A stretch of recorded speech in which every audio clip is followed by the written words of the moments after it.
Hello students, welcome to Neha classes. Today we start the chapter number 3, pair of linear equation in two variable, part 1. ठीक है, ये इस chapter का part 1 है जो हम स्टार्ट करने वाले हैं. चलिए, जैसे कि इस चैप्टर का नाम है pair of linear equation in two variable. ठीक है, तो यहाँ पर जो आपकी लीनियर इक्वेशन रहेंगी उसके पेयर रहेंगे, मतलब कि आपके पास दो लीनियर इक्वेशन रहेंगी और उसमें रहेंगे टू वेरिएबल. वो मैं लिख के दिखाती हूँ कैसे. ठीक है, जैसे कि हमारी एक इक्वेशन इस तरीके से रहेगी,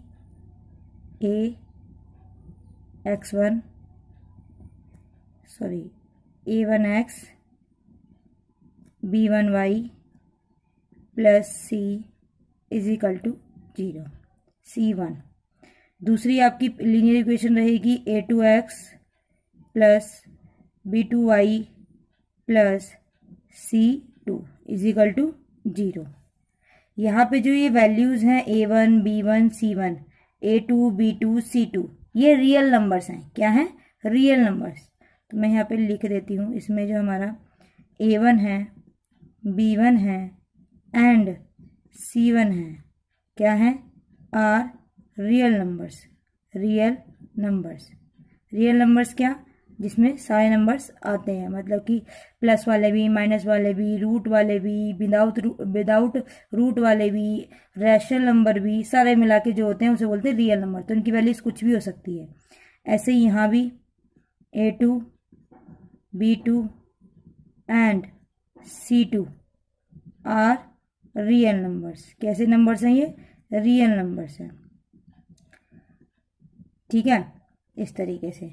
और जो हमारे एक्स वाई हैं वो हमारे वेरिएबल है. एक्स वाई क्या है यहाँ पर? दोनों ही जगह एक्स वाई आर वेरिएबल्स. क्या हैं? वेरिएबल्स हैं. इनकी वैल्यूज जो हैं बड़ी हो सकती हैं. और यहाँ पर जो ये c1 है, ठीक है, c1 and c2 are constant number. ठीक है, कांस्टेंट नंबर. तो ये कांस्टेंट नंबर रहेंगे हमेशा, इसके साथ वेरिएबल नहीं रहता.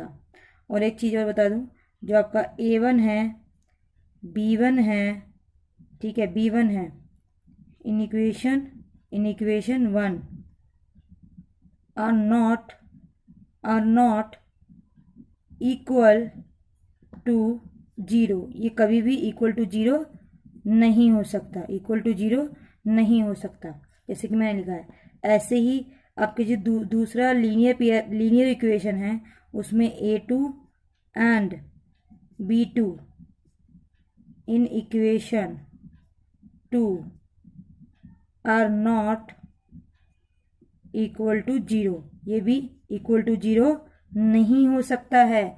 ठीक है, c की वैल्यू हो भी सकती है और नहीं भी, उसमें कोई दिक्कत नहीं है. c1 and c2 may be equal to 0, may be equal to 0, but a1 a2 और a1 b2 और a1 b1, ठीक है, वो कभी भी 0 के इक्वल नहीं हो सकते हैं. ठीक है, नेक्स्ट हम सीखेंगे क्या?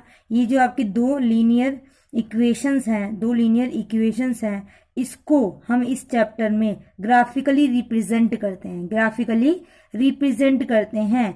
तो जब हम इसे ग्राफिकली रिप्रेजेंट करते हैं इन दोनों इक्वेशंस को, तो हमारे पास 3 रिजल्ट निकल के आते हैं. उसी ही तरीके से आपकी हमेशा ये शो होगी, ये आपकी लीनियर इक्वेशन जहाँ पर शो होगी. उसके अलावा कभी भी फोर्थ सिचुएशन बन ही नहीं सकती, क्योंकि जैसे कि हमें पता है जो हमारी लीनियर इक्वेशन होती है इसका ग्राफ ऑलवेज स्ट्रेट लाइन में बनता है. ये कभी कर्व नहीं होता. ठीक है, तो हमेशा स्ट्रेट लाइन में बनता है. तो ये भी स्ट्रेट लाइन में बनेगा और ये भी स्ट्रेट लाइन में ही बनेगा, क्योंकि ये भी क्या है? लीनियर इक्वेशन है. ठीक है, लीनियर इक्वेशन है, ये स्ट्रेट लाइन में बनता है. जैसे कि हमने चैप्टर 2 में भी पढ़ा था, उसका डिस्क्रिप्शन में वहाँ पे दे दूंगी. ठीक है, डिस्क्रिप्शन में उसका लिंक छोड़ दूंगी, वहाँ पे आप देख लीजिएगा. वहाँ पे मैंने समझाया भी है. ठीक है, कि लीनियर इक्वेशन का ग्राफ कैसे बनता है, क्वाड्रेटिक का कैसे बनता है, क्यूबिक का कैसे बनता है, तो वो आपको वहाँ पे मिल जाएगा. ठीक है, तो हमने यहाँ पे ये जान लिया कि लीनियर इक्वेशन का जो ग्राफ है वो स्ट्रेट लाइन में बनता है। तो इसकी 3 कंडीशंस हमारे सामने आती हैं अगर हम इन दोनों लीनियर इक्वेशंस को ग्राफिकली रिप्रेजेंट करते हैं, क्योंकि आपका आएगा ही आएगा ग्राफिकली रिप्रेजेंट करने के लिए, क्योंकि आपका ये 3 या 4 या 5 मार्क्स का ही क्वेश्चन आता है। ठीक है, जिसमें आपको इक्वेशन भी बनानी होती है, ठीक है, स्टेटमेंट वाला क्वेश्चन होता है, इक्वेशन भी बनानी होती है एंड देन उसे ग्राफिकली रिप्रेजेंट भी करना होता है। तो चलिए अब मैं बताती हूँ इसकी 3 सिचुएशंस क्या क्या होंगी।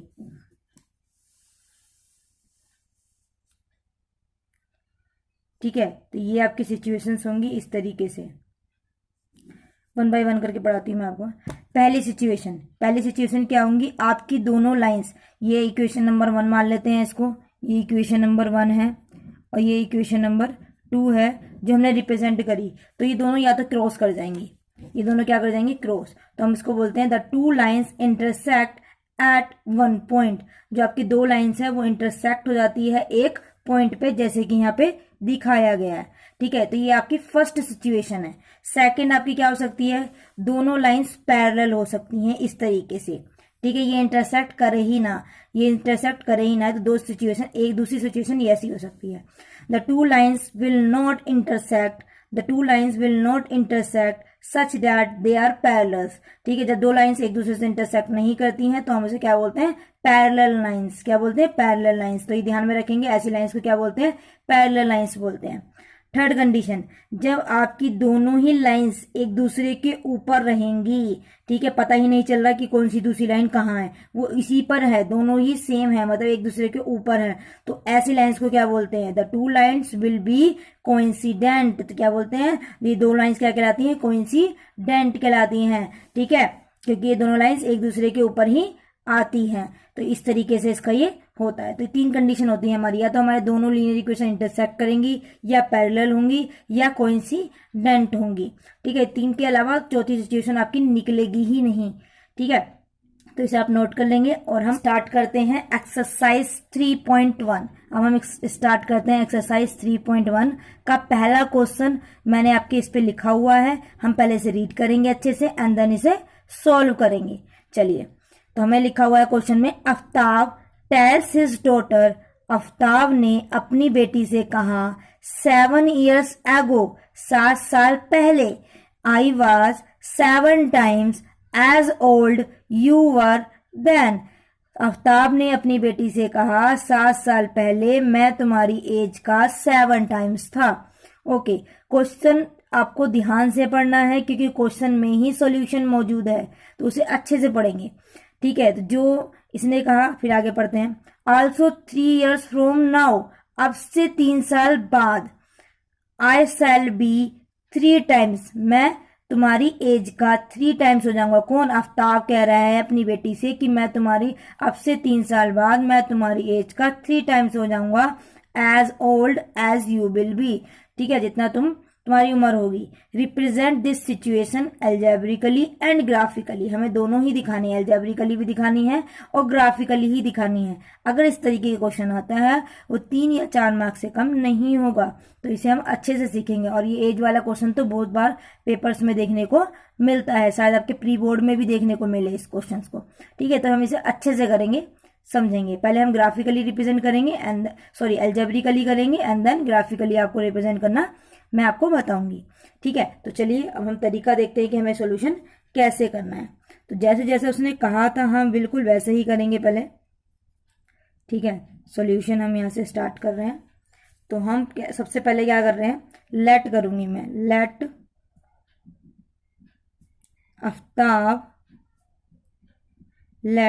Aftab present age is X year. मैं लेट कर रही हूं, आपको भी ऐसे ही करना है कि हम मान रहे हैं कि आफ्ताब की प्रेजेंट एज, मतलब अभी उसकी एज X ईयर्स है। ठीक है, हम ये इसमें लेट कर रहे हैं।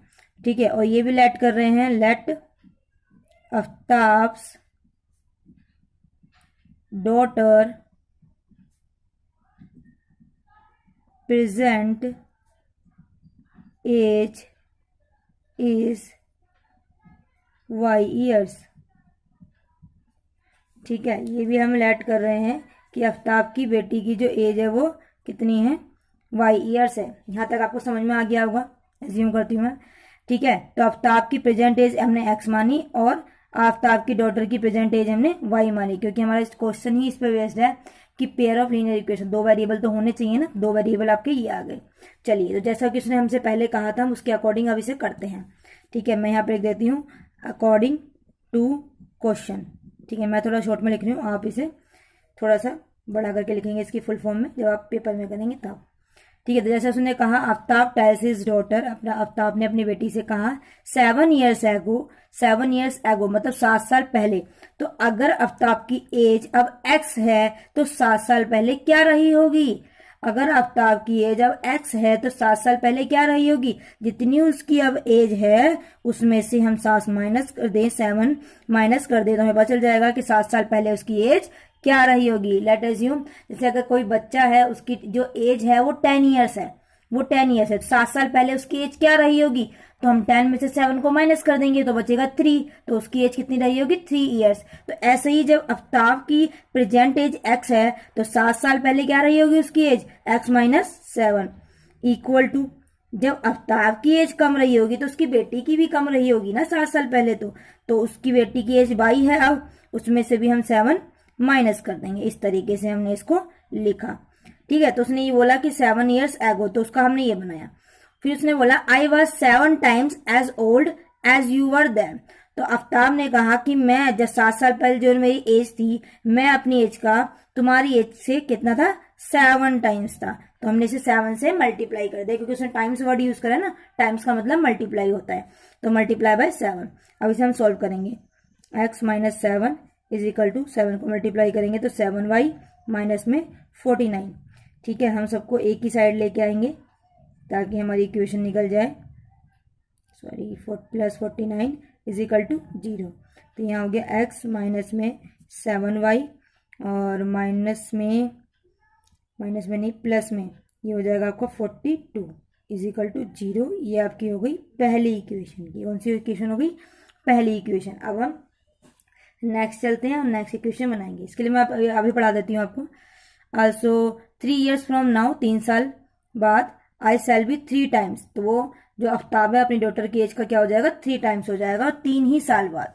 चलिए, तो मैं यहाँ पे लिखती हूँ। तो जैसा कि उसने बोला कि 3 साल बाद, तो अब की हमने उसकी प्रेजेंट एज को क्या माना है? एक्स माना है। तो 3 साल बाद मतलब कि अब जो उसकी एज है ऐड हो जाएगा उसकी एज में, क्योंकि एगो की बात नहीं हो रही, ठीक है। नाउ अब से 3 साल के बाद की बात हो रही है।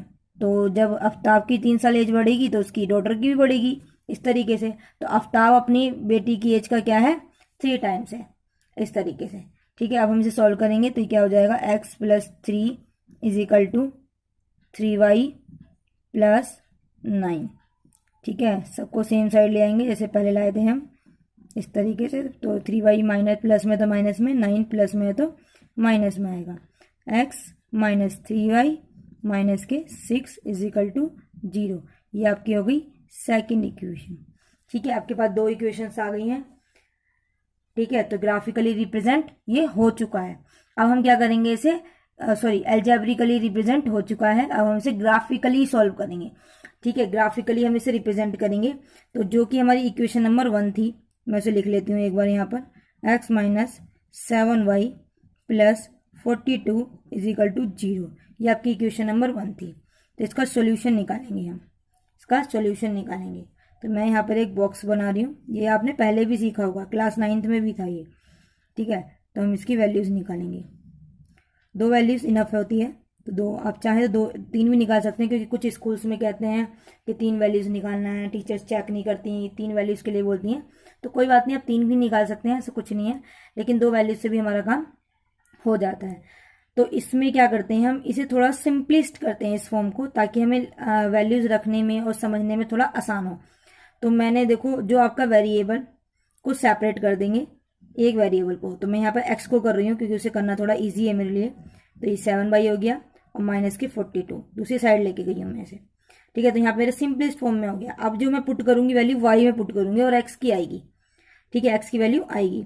तो मैंने जैसे कि यहाँ पुट करा, y की जगह मैंने पुट करा 6, y की जगह मैंने पुट करा 6, तो x is equal to 7, 6 minus 42, तो 7 6 जा 42, -42, तो आपका जो x की वैल्यू है वो क्या है 0।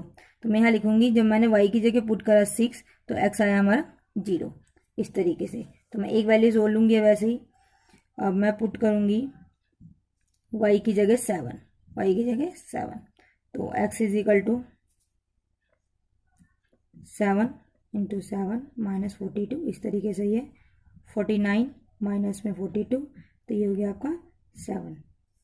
ठीक है, तो जब हमने y की वैल्यू पुट करी 7 तो x की वैल्यू भी कितनी आई 7। तो इस तरीके से ये पहली वाली इक्वेशन मैंने सोल्व कर ली। अब हम दूसरी वाली करेंगे। दूसरी इक्वेशन ये है हमारी, इसको भी हम ऐसे ही सॉल्व करेंगे एंड देन ग्राफिकली रिप्रेजेंट मैं आपको करके दिखाऊंगी। यहाँ करती हूँ मैं इसको।